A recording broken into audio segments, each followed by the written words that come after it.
Hello everyone, welcome to another episode of Farm with me KE, and today I'll be talking about this tractor here. This is a very big chicken coop. It's a huge one. Yes, I mean few years ago I was a poultry farmer. So when I say I have tried so many things in the farm, it's true, I have. It is not the only one. I had another one. I have planted these fruits. It was almost a similar size to this one. So I'm going to be taking you on a tour of it and show you how it looks like and what it's being used for right now, and the plans I have for it, because I want to come back and become a serious farmer again. So I thought of sharing this journey with you guys. Yeah, it's a big one. It's a big one, so you can see. Actually, I think it's about how many feet?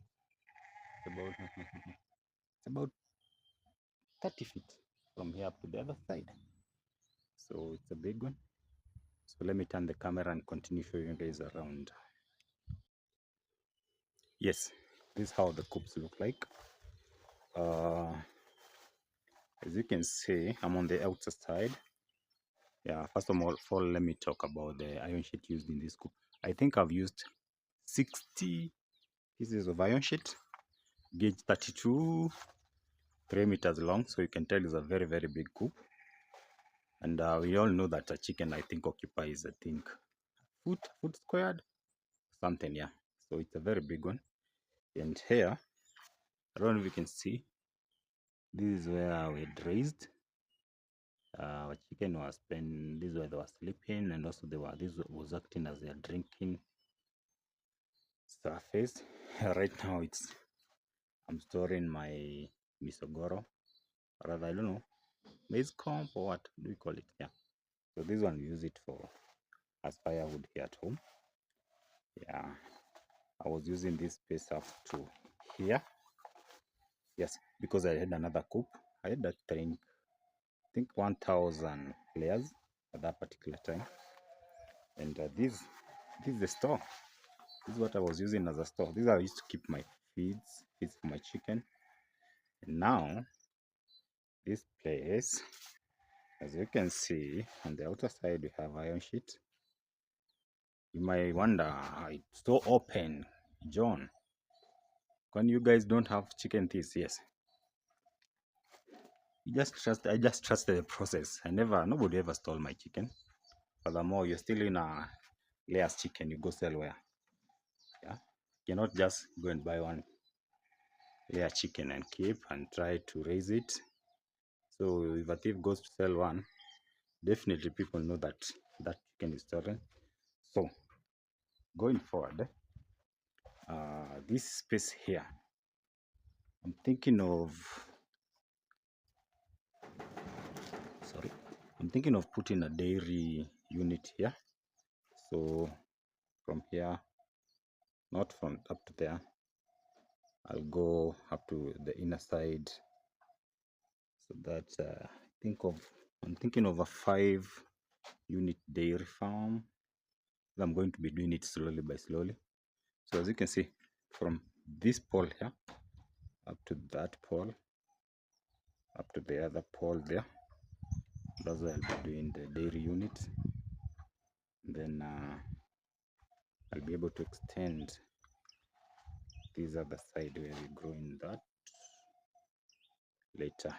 So let me take you guys on the other side so you can be able to see what's happening there. Just by this being here, yeah, I can tell this place is very fertile. I used to collect a lot of manure from down there. You know, basically go down there. Yeah, that's why I used to collect chicken manure.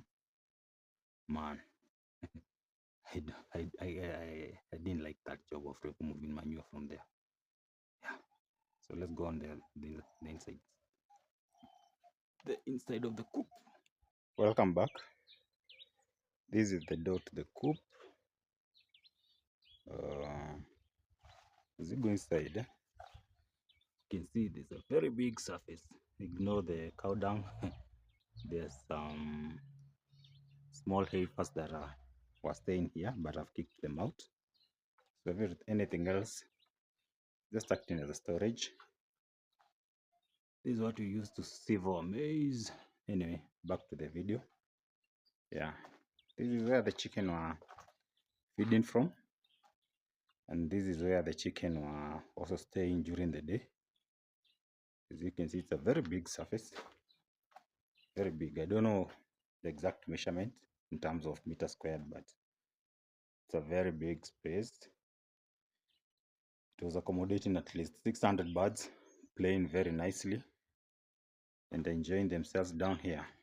On the floor, we had spread wood shavings that had sourced locally. And right here, starting from that end, going all that way up to that end, I had installed laying boxes like this one. So it had an upper level and a lower level, and I've also divided, from here to there, comes out, then from there to there. Yeah, 3 divisions. And guys, surprisingly, the only thing I contracted to be built for this coop was the structure, the main structure, plus the roofing. Anything else you see in this coop, I did it myself.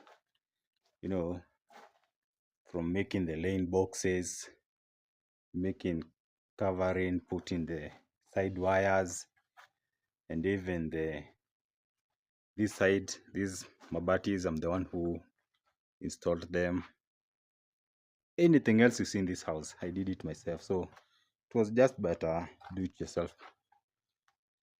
project, and that's how I like operating. Now, as you can see, it's raised. Now from here down up to there, it's about a meter and something a little.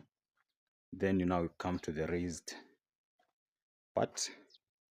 The raised part, I think, it's about 12 feet, and it also runs from that side up to that side. And as you can see on the right side, I was using this is called mesh wire, I think. Yeah, mesh wire. Yeah, because chicken poop can be very corrosive. It has a lot of ammonia. And also, remember, the chicken was sleeping here, so we needed a stronger structure for them to sleep on. And also, they were drinking their water from the surface. So here we had drinkers placed at different places. So wherever they pour water, that water goes down there.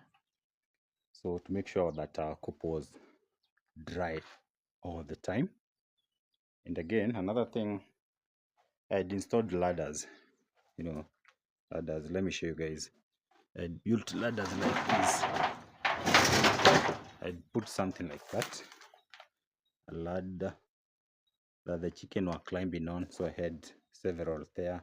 At least every portion between those 2 poles, there were 2 ladders, 2 there, 2, 2, 2, like that. And this chicken were living a happy life than the farmer himself. But again, challenges came in.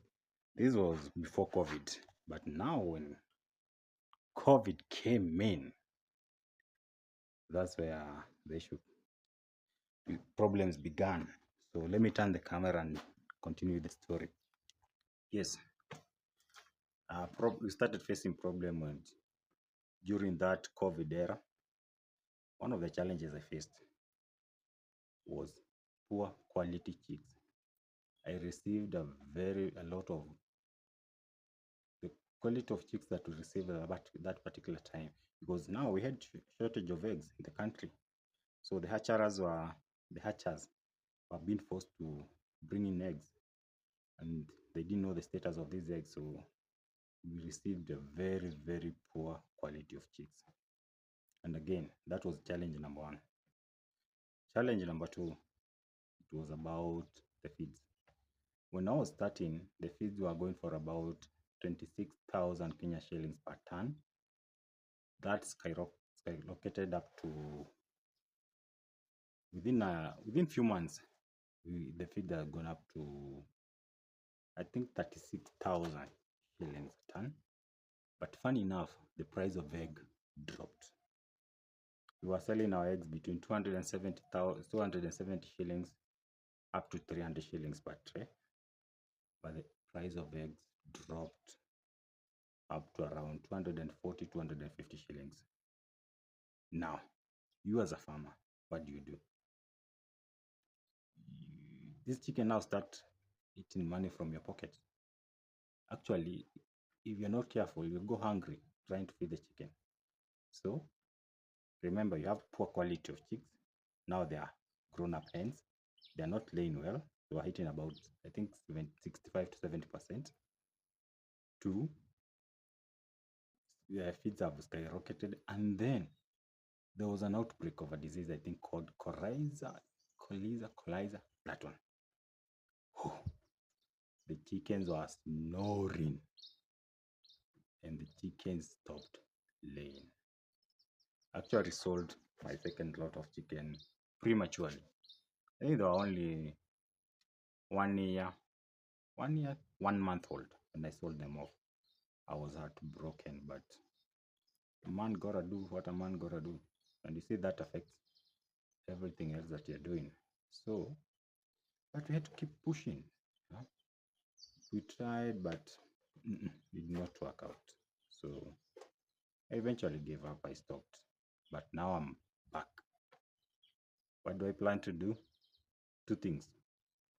Thing number one, I want to keep sheep. Those who have known me for long and have been following me, they know I have a thing for sheep, and that's what I want to remodel this house for. Number two, I want to try dairy. I've never owned a cow. This will be my first time owning a cow. I know cows are big feeders, so I don't want to go to it without a plan. So in my farm, and if you've seen a video I've done before, I don't know if it's in this channel or it's in Facebook, I was planting super napier. They call it punk chalk super napier grass. I've planted and I want to add more because cows feed are massive feeders, and also be getting the maize stacks and buy hay when the prices are low and store. So in this, we're going to divide this house in 3 portions. Let me flip on the camera and show you guys how we are going to do it. This is how I plan to do it. On the raised part from that pole, I think that will be about that's 12 feet up to here, that's about 24, about 30 feet. The raised part, we're gonna still retain it the way it's raised, but we're gonna reinforce the main structure, and then we are gonna pull up to where the door is. We're gonna move it up to where the door is. We're gonna put a very nice surface for the sheep, where they can stay comfortably, and cover it with wood. And then from there, from where the door is, this side, we're gonna use it as a store, to keep the animal feeds and other things. So we might retain the structure the way it's covered, but now from here, remember the other part I told you about, guys, about cows. From this part here, I can say between this and that, we're gonna remove even the iron sheets, because for the cows it's a total different game. You have to remodel, create a surface where they sleep and where they eat, and a workplace in between. So we're gonna retain this house up to this pole like that. It's almost, we're gonna retain I think this is about 65%, and the other that 5% we have to remodel it completely so that it can fit cows. And I want to take you guys on this journey, so remember to subscribe to this channel, remember to like and hit that notification bell so that whenever I post a video like this, you'll be able to be notified. And on the back side of this Coop, it's I have my African toothbrush, or rather I have my sugar cane. It's a little bit bushy because nobody's taking care of it, but I'm working on that because I want to do this. I want to walk the farming journey again, and I want to walk it with you guys as I share my experiences and I share my up and lows with you guys. So that's why I'm encouraging you to subscribe. Yeah, many of you may be asking, where do you do these things from? Yes, I'm in Kenya, Trans Nzoia County. Cherangany is the constituency, and our village is called Kirita. So that's where I am. I have a small farm. It's about 3 acres land. This land was gifted to me by my grandparents. So I want to use it and make money and also show you guys around and create experiences here. And even my children will enjoy it. And they say, hey, Daddy, you tried your best, did your best. So that's all, man. I don't think there's anything I've left out. And if you're an upcoming farmer, you can reach out to me. I have formulas for chicken feed. I have formula that work.